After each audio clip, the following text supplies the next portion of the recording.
Hi, Instruction Librarian Joyce Miller here to review how to borrow a book and how to check your new library account.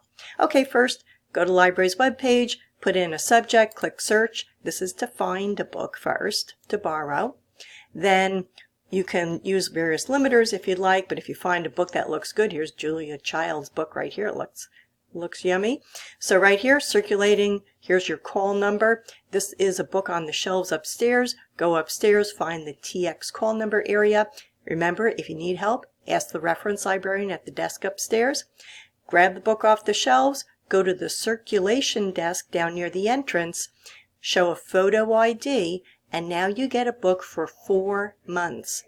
When you get a book, it will automatically send you a nice little loan receipt letter. That's kind of nice because that way you get to know when the book is due. Okay, so you've borrowed a book. Now let's say you want to just double check, Gina, what books do I have out? Go right up here. It says sign in. Here's your login, and this will show you the information for any loans you have. So if we go here, go to your library card, and this is new. Here's the list of what you've borrowed and any other information here. You can also click this loans page right here. If you'd like to renew, now remember you have borrowed the book for 4 months, but if you do want to renew it, you click the renew button right there. If you have any questions, please check with the librarian. Thanks!